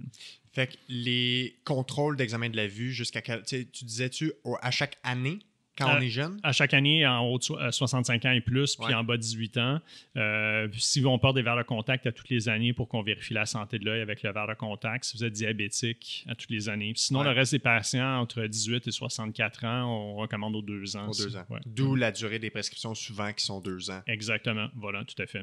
C'est pas une technique de marketing, là. C'est pour vendre plus de verres de contact, c'est parce qu'il faut réévaluer la santé de l'œil pour voir si c'est encore adapté pour un aspect préventif sur la santé de l'œil. Tout à fait. Mais souvent, les patients vont penser, quand on met une signature en bas de chiffre d'une prescription, que c'est une prescription de lunettes pures. Mais en tant que telle, quand, admettons, vous partez avec ce papier-là, ça certifie que l'optométriste a regardé la santé de votre œil pour pouvoir, admettons, exemple, porter des verres de contact ou d'autres choses. Donc, puis j'en ai parlé tantôt de la pression à l'intérieur de l'œil aussi, là. Quand ça augmente, ça ne rend pas la vision floue, puis ça fait pas mal. Donc, c'est important de la faire vérifier aux 2 ans. Fait que c'est pour ça qu'il faut repasser un examen aux 2 ans. Ouais, okay. Puis pour les porteurs de verres de contact, ben c'est qu'il faut, selon les standards, selon l'ordre des optométristes, il faut qu'on s'assure de bien regarder la santé de l'œil pour s'assurer qu'elle soit compatible à recevoir le verre de contact, puis que l'œil est sain, dans le fond, pour le port de verre de contact. Donc, c'est important de revoir ces patients une fois par année. Veux-tu juste C'était pas clair pour moi, c'est quoi l'hypermétropie?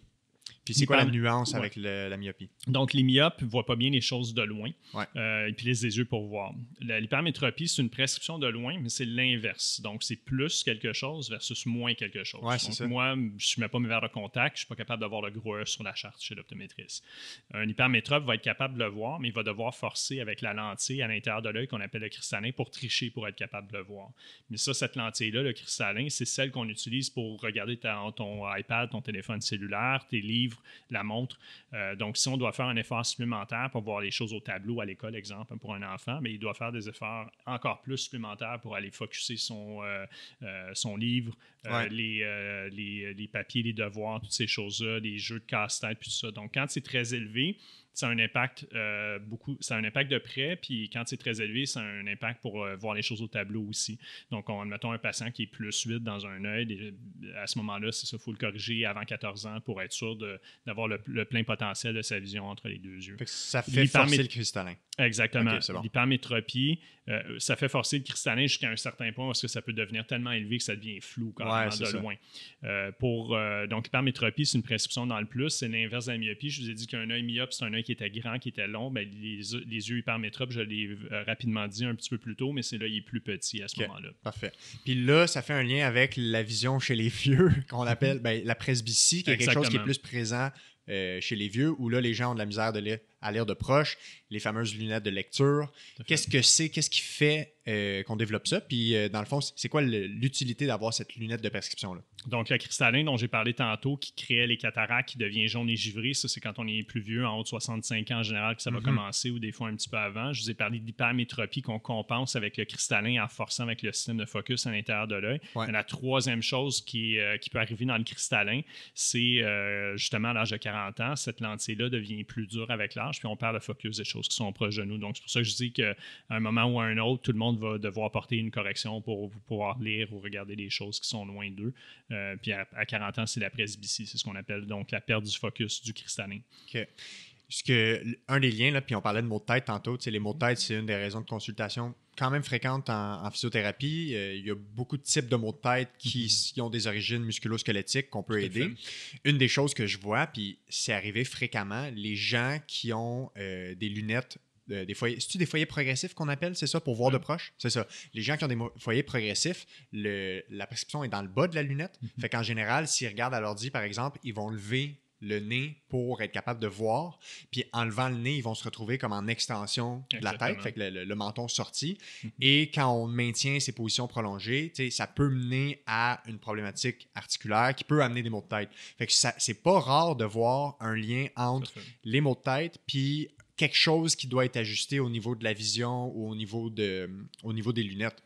C'est un des éléments, mais c'est rare que je vais voir ça chez un patient qui a la bonne correction au niveau de ses yeux. Donc, Tu parlais tantôt de c'est quoi l'utilité de retourner régulièrement voir son optométriste. Il faut mettre à jour les foyers progressifs. La prescription à chaque 2 à 4 ans. La presbytie, elle augmente à partir de 40 ans jusqu'à l'âge de 65 ans. Donc, il y a une mise à jour du foyer dans la lunette à faire à chaque 2 à 4 ans.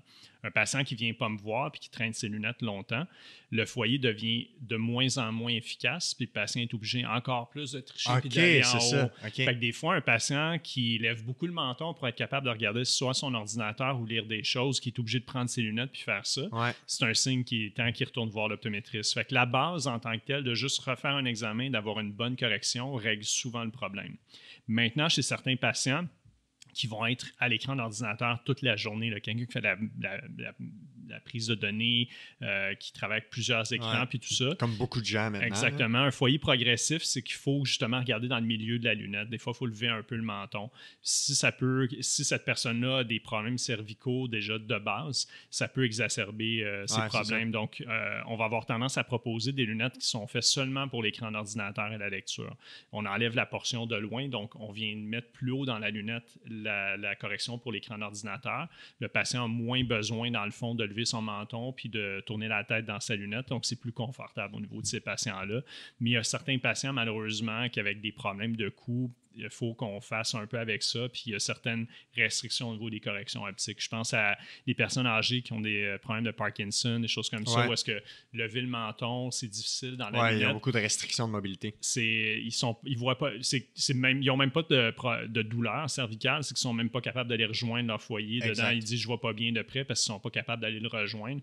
On est obligé de faire un bifocal avec une ligne ou des lunettes séparées pour la lecture pour une longue période de temps. Donc, encore une fois, juste d'avoir une correction à jour puis de discuter de tous ces problèmes-là avec l'optométriste va beaucoup avoir un impact pour le confort visuel de ces patients-là. Maintenant, tu parlais de migraine. Il y a énormément de choses au niveau... il y a l'alignement des yeux aussi qui peut créer des problèmes de maux de tête. Il y a des gens qui sont migraineux vont avoir des maux de tête aussi. Fait qu'il faut faire attention en tant que tel de départager qu'est-ce qui est la portion cervicale, l'alignement des yeux, puis la pathologie en soi de la migraine en tant que telle. Oui, effectivement. Puis tu sais, même dans les méta-analyses ou les études sur les migraines, il y a beaucoup des gens qui cotent pour un vrai type de migraine. Puis quand tu les regardes, quand tu les évalues, ils ont aussi des déficits musculo-squelettiques souvent en parallèle. Fait que souvent, la façon que je le vois, c'est quand on parle de maux de tête en général, on le classifie, oui, selon migraine cervicogénique, céphalée de tension. Bref, il y a de principaux types de migraines, de maux de tête primaires ou secondaires. Mais après ça, c'est comme voici tous les volets qui peuvent contribuer à votre maux de tête. Exactement. Assurez-vous que dans chacun des volets, on a optimisé. Fait que s'il y a de quoi au niveau visuel, ben, on s'assure que ce soit optimal. S'il y a eu des antécédents d'entorse de cou, douleurs liées à des positions, des blessures sportives, ben là, aller en physio pour travailler les muscles, travailler les mouvements, la mobilité, les articulations. Fait qu'il y a comme différentes colonnes d'intervention pour s'assurer d'optimiser tout ça. Tu parlais d'évolution dans les soins de santé. De plus en plus, les problèmes de santé sont multifactoriels puis demandent l'intervention de plusieurs professionnels de la santé. Ouais. Puis si je fais un parallèle avec nous en optométrie, la sécheresse oculaire, c'est un exemple super bon par rapport à ça. La sécheresse oculaire, c'est pas juste mettre des gouttes dans les yeux pour remplacer ce qui n'est pas là. Des fois, c'est que les gouttes sont pas de bonne qualité. Il faut aller travailler sur les paupières. Donc, il y a plusieurs choses à faire pour régler le problème. Puis c'est la même chose par rapport aux migraines en tant que tel. Il y a effectivement plusieurs facettes qui peuvent contribuer au tout. C'est de travailler sur tous les facteurs de risque ou ce qui crée la symptomatologie du patient, les symptômes du patient sur lesquels il faut intervenir. Puis il y a plusieurs facettes sur lesquelles on peut travailler. Nous, comme optométristes en tant que tel, les gens qui sont migraineux, on le remarque, sont en général, pas nécessairement juste dans la crise, mais en général, ils ont une sensibilité à la lumière qui est plus élevée. Effectivement. Donc, c'est un des critères, une des catégories de critères, là, sensibilité à la lumière, sensibilité au son. Même des fois, les gens ont plus de sensibilité, toutes sensorielles confondues. Là, des fois, ça peut être le linge, les sensibilités alimentaires. Tout à fait. Ben, moi, je souffre de migraine en tant que tel, puis elles peuvent être déclenchées par des odeurs fortes en tant que tel. Ben, c'est ça, exact. Il y a multiples mécanismes qui peuvent déclencher ça. Tout à fait. Donc, c'est pas rare de voir chez mes patients qui ont des migraines, qui vont dire qu'ils sont sensibles à la lumière des écrans, ils vont diminuer la luminosité des écrans ou être toujours en mode night shift en tant que tel.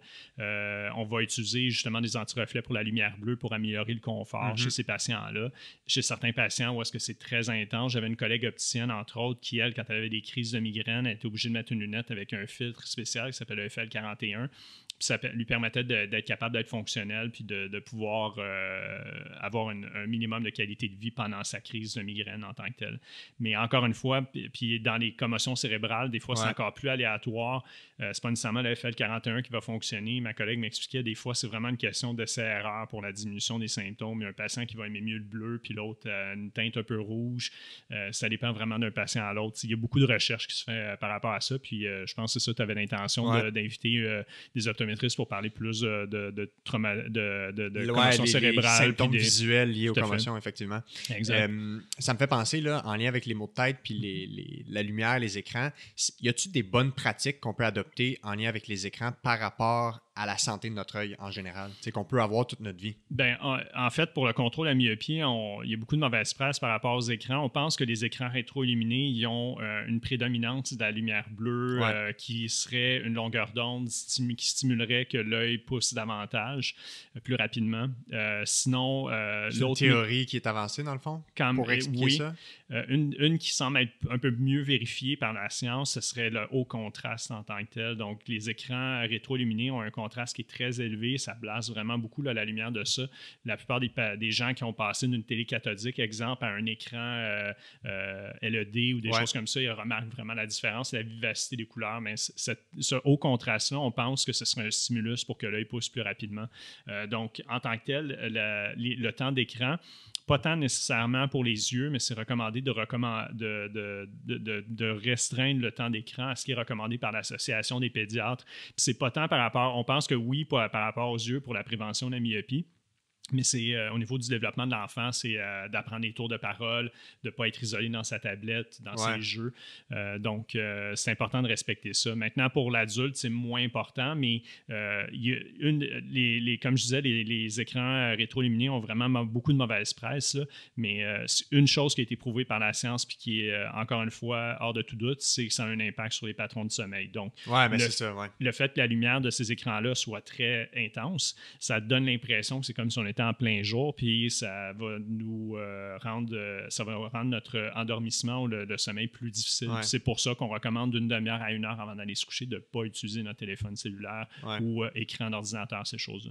Oui, c'est comme si ça continue de dire au cerveau, c'est encore le jour, on continue. Exactement. Versus qu'on devrait en soirée, si on tamise les lumières puis qu'on devient plus tranquille, le cerveau devrait avoir le signal de « OK, c'est le temps de dormir », puis là, tranquillement, on a la pression de sommeil qui s'accumule pour vouloir dormir. Pour mieux le comprendre, à l'inverse, si le matin vous vous réveillez puis il y a un petit peu de lumière qui passe à travers vos rideaux, c'est plus difficile de s'endormir, mais c'est exactement la même chose. On a quand même on est des animaux à la base, des êtres humains, puis on est lié un peu au rythme circadien, puis la lumière va coder un peu notre activité humaine en tant que telle. C'est difficile pour les gens qui travaillent de nuit, là, mais c'est dur de s'adapter, mais il y a certaines choses physiologiques dans le fond qu'on peut pas dont on ne peut pas s'échapper. Puis c'est dans le fond, il faut faire attention au niveau de luminosité des écrans par rapport à notre sommeil. Puis effectivement. C'est là que la science vraiment est rendue par rapport aux écrans puis qui est hors de tout doute. Mais tu vois, je ne sais pas si tu avais vu passer, je pense que c'est 2000. C'est dans les 3-4 dernières années, là, je ne me rappelle pas si c'est 2019 ou 2020, mais il y a eu les lignes directrices de 24 heures de mouvement, les lignes directrices canadiennes qui sont sorties, puis ils parlaient, tu sais, on connaît les recommandations d'activité physique, fait que le 150 minutes par semaine, faire de l'entraînement pour les grands groupes musculaires, etc. Mais ce qu'ils ont fait, puis de mémoire, c'est l'Association canadienne pour le mouvement ou quelque chose comme ça, là. Ils ont intégré le temps d'écran par jour là-dedans, ils ont intégré le nombre d'heures de sommeil, ils ont même intégré le nombre d'heures assis versus le temps passé debout. Fait que de plus en plus, puis tu sais, maintenant, le temps debout, ils le considèrent comme de l'activité physique légère. Fait qu'ils disent de maximiser les périodes où, au lieu d'être assis, on peut être debout, d'où l'émergence de tous les bureaux assis debout, entre autres. Fait que je trouvais ça intéressant que, tu sais, avant, on avait une vision très ciblée sur le nombre de minutes d'activité physique par semaine, et maintenant, on peut juste voir comme un 24 heures, c'est quoi des habitudes simples qu'on peut essayer d'adhérer pour optimiser notre santé. Puis je trouvais ça intéressant qu'il rentre le temps d'écran là-dedans aussi. Je Je- pense qu'il parlait du temps d'écran lié au loisir surtout. Fait que jeux vidéo, téléphone, réseaux sociaux, etc. là. Effectivement, ben, quand on va parler aux parents, c'est de rester à la tablette justement en dehors de l'école, avec la télé, pendant l'enseignement en ligne avec la pandémie, ça a été, on le voyait plus du temps d'écran à l'extérieur de l'école. C'est super intéressant. Ce que tu parles, je ne savais même pas que ça existait, ces recommandations-là. Tu vois, moi, en tant que tel, comme si je parle de moi, avec les blessures que j'ai eues au niveau de la course, ça m'a sensibilisé à l'importance de faire des exercices pour au niveau postural en tant que tel. Puis, ça m'a donné le goût de faire plus d'exercices, pas tant pour de la performance ou sculpter le corps, des choses comme ça, mais d'avoir une meilleure posture puis d'être plus confortable. Ouais. Je me suis rendu compte, j'ai été surpris de voir que je me tiens plus droit sur ma chaise, je m'en vais voir un spectacle, je suis capable de rester debout, puis je suis pas fatigué, je tiens dur sur mes jambes. Puis, ne serait-ce que dans ma pratique, mais là, tu parlais de mouvements répétitifs. Malheureusement, quand on est formé pour un travail, on est formé pour le faire dans un certain environnement, une certaine tâche, de façon répétitive. Mais nous autres, comme optométristes, on est justement très sensibles aux problèmes posturaux en tant que tels. Quand j'ai parlé tantôt justement d'exercices de physio, j'ai commencé à me frotter un peu les trapèzes. Ben, je travaille toujours avec les bras comme ça ici. J'ai des problèmes au niveau des trapèzes. J'ai une tendinite au poignet aussi à faire des mouvements répétitifs, justement de rouler des roulettes puis le biomicroscope. Fait que j'ai été sensibilisé à ça. L'ergonomie, il y a même eu des études par rapport aux optométristes en particulier, des problèmes ergonomiques. Ben, tu vois, le parallèle que je fais, moi, j'ai fait une conférence, un cours de formation continue de 3 heures pour les dentistes et hygiénistes dentaires sur prévention de douleur ou gestion des inconforts en milieu de travail parce que justement, c'est un métier où tu dois être dans des positions prolongées. Puis, tu sais, la façon que je l'explique souvent, puis c'est une des slides que j'ai dans ma conférence qui est le plus comme frappante, c'est la bonne posture n'existe pas.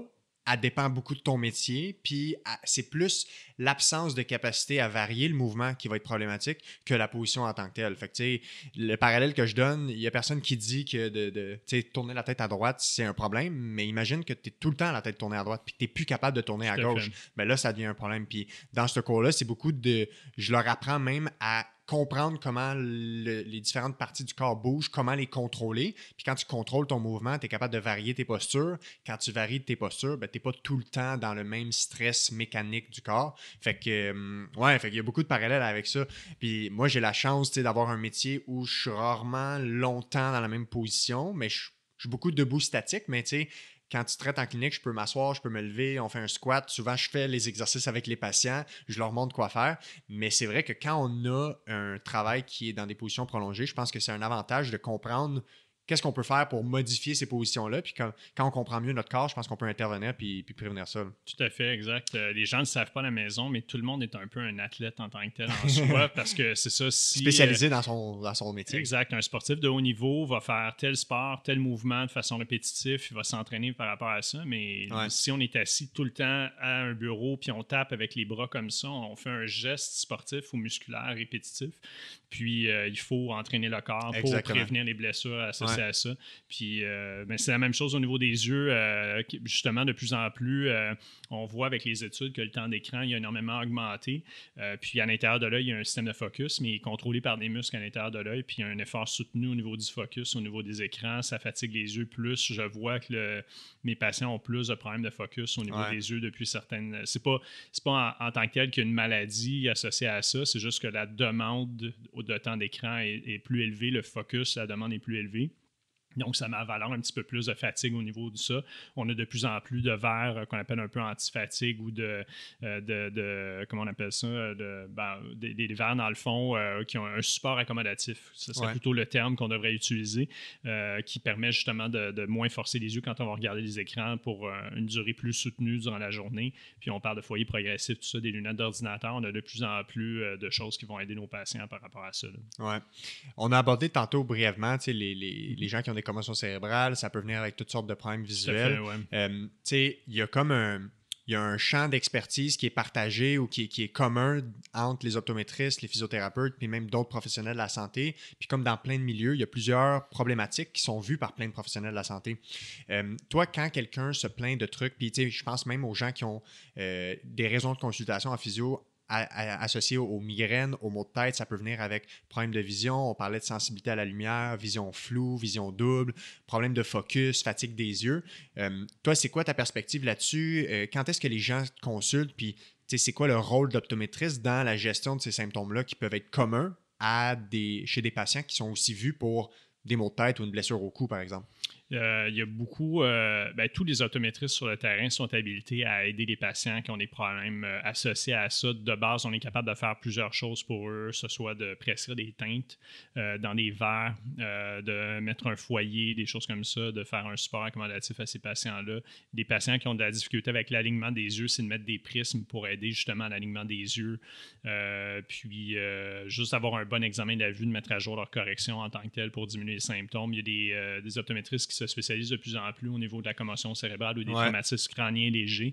Mais ces patients-là, typiquement, justement, les symptômes qui vont être listés, ça va être beaucoup de sensibilité à la lumière, qui ça a été augmenté avec le... D'habitude, il y a une période de cicatrisation du cerveau qui se fait de 3 à 6 mois, mais après 6 mois, les symptômes sont encore là, sont pas mal là pour le long terme. Donc, des teintes, des choses banales comme c'est très, très triste de voir ces patients-là. Ils ont beaucoup, beaucoup de symptômes, pas beaucoup de traitements qui s'offrent à eux. C'est plus du soulagement de symptômes. C'est des choses banales comme un petit coup sur la tête vraiment mineur qui se retrouve à avoir une déviation des yeux, pas dans toutes les positions de regard. Ils sont obligés d'avoir des lunettes coûteuses une de loin, une de près à cause de ça. J'ai un patient qui est venu me voir qui a fait une chute en vélo, en motocyclette, je ne me rappelle plus ce qu'il m'a dit, puis depuis ce temps-là, il y a une vision double dans certaines positions de regard. Le message, c'est les sports avec les coups à la tête, c'est non, parce que c'est mal pour les yeux. Mais tu vois, puis il y a beaucoup de... En fait, pour la réduction des commotions cérébrales, là, dans les sports de contact, à peu près la seule chose qui fonctionne, c'est la réduction du nombre de contacts pour prévenir les commotions cérébrales. ça le prouve pas mal. Il y a ça, puis je sais, au hockey, il y a beaucoup d'études là-dessus, puis au football, fait que la réduction, en fait, d'avancer l'âge à laquelle on commence à faire des mises en échec au hockey, ça a été la chose la plus efficace pour réduire les commotions cérébrales. Puis l'autre enjeu, c'est est-ce que tu vois le coup venir ou non? Fait que probablement qu'il y a un aspect de protection. Ouais, protection parce que tu peux rigidifier le cou pour empêcher l'accélération de la tête. Mais aussi, je me dis, si les gens voient bien, mettons, ils ont des bons verres de contact, puis qu'ils ont, je sais pas moi, s'il y a un œil qui dévie, puis qu'on l'a pas dépisté, puis que là, c'est un joueur de hockey, puis ça fait qu'il voit pas un coup, bien probablement que la qualité du système visuel ou la qualité du fonctionnement du système visuel, le contrôle des yeux, le focus, bien, c'est probablement un autre élément qui permet de voir le contact venir et de l'éviter ou de se protéger, en tout cas. Là. Tout à fait. Un autre des effets des commotions cérébrales, c'est entre autres une perte de focus au niveau des yeux. Ouais, l'accommodation. D'un œil par rapport à l'autre en tant que tel. Des fois, le focus devient inégal entre les deux yeux, ce qui est excessivement rare. Ça n'arrive pas chez un patient normal. Puis c'est ça, la vision sportive, il y a énormément d'études, de recherche qui se fait par rapport à ça. Il y a un regain d'intérêt. Aux États-Unis, c'est sûr qu'avec, dans le fond, la culture américaine, les collèges, les équipes sportives, c'est très, très marketing en tant que tel. La vision sportive est vraiment vue d'une façon de performance, puis d'avoir la meilleure équipe, avoir le meilleur temps de réaction. Puis ça a été un peu délaissé au Canada, mais il y a un regain d'intérêt à cause justement des commotions cérébrales. D'ailleurs, j'ai une amie personnelle, Christine Dalton, qui fait de la recherche à l'Université de Waterloo. Puis on parlait de problèmes de focus, puis juste de bien corriger la vision, effectivement, aide beaucoup les symptômes de ces patients-là. Moi, en tant que tel, dans mon travail, justement, les verres de contact, c'est important d'avoir un verre de contact, dans le fond, qui corrige bien la vision, justement, au niveau de la perception, de la 3D, l'alignement des yeux, que le focus de ces patients-là soit précis, puis qu'il n'y ait pas de flou qui soit créé pour avoir la meilleure vision possible, pour être capable de recueillir des stimulus visuels, pour attraper des balles, viser des choses, un lancer au hockey, des choses comme ça. Entre autres, les verres de contact qui corrigent l'astigmatisme, là, qui est ce que j'ai parlé tantôt, de l'œil en ballon de football. Pour le corriger, ce qu'on doit faire, c'est dans le verre de contact, il y a des zones de stabilisation ou un prisme, un poids qui va éviter que le verre de contact tourne, mais il fonctionne avec la gravité en tant que tel, donc il est dans le bas de l'œil. Mais si on a un sport qui est beaucoup dynamique, où on va bouger beaucoup, le verre de contact peut tourner. Moi, mon travail comme ajusteur de verre de contact, c'est de trouver un verre de contact qui est le plus stable possible, puis compenser cette rotation-là s'il y en a une dans l'œil, ou d'avoir un verre de contact qui, justement, va avoir un petit peu plus, dans le fond, une stabilisation avec les paupières, puis que peu importe la position de regard, ça va être un petit peu plus stable pour ces patients-là. Donc, c'est d'avoir la meilleure vision possible, puis d'avoir le meilleur verre de contact possible, justement, pour avoir une vision précise pour ces patients-là. Je pense que ça met en lumière, des fois, jusqu'où ça peut aller, la prévention de certains méfaits, d'avoir la base d'une bonne santé des yeux. Tu sais. Tout à fait. En concluant, là, on a parlé de lumière, on a parlé un petit peu de verre fumé, mais tu parlais plus tôt on commence dans la vie à utiliser les lunettes de soleil, le mieux c'est pour la protection contre les rayons UV, mais on n'a pas parlé de qu'est-ce qu'une bonne lunette de soleil, parce qu'il y a des lunettes de soleil qui se vendent à 10$ dans une pharmacie, puis il y en a qui peuvent coûter des centaines de dollars. Comment on fait pour savoir que notre lunette de soleil nous donne la bonne protection? C'est illégal de vendre des lunettes de soleil qui n'ont pas de protection UV. Okay. Mais si on veut s'assurer d'avoir une bonne protection UV vraiment complète et un bon produit, c'est sûr que ce qui se vend en bureau d'optique, c'est de qualité supérieure, ne serait-ce que juste pour la monture ou la qualité des verres. Mais on veut avoir la mention UV 400 sur notre UV lunette. 400. Oui, exactement. Puis la teinte n'a pas vraiment beaucoup d'impact. C'est vraiment plus ça pour le confort visuel. Donc, pour les patients qui n'aiment pas ça avoir quelque chose de foncé devant les yeux, la teinte peut être plus pâle. On peut choisir la couleur qu'on aime pour apprécier vouloir la porter.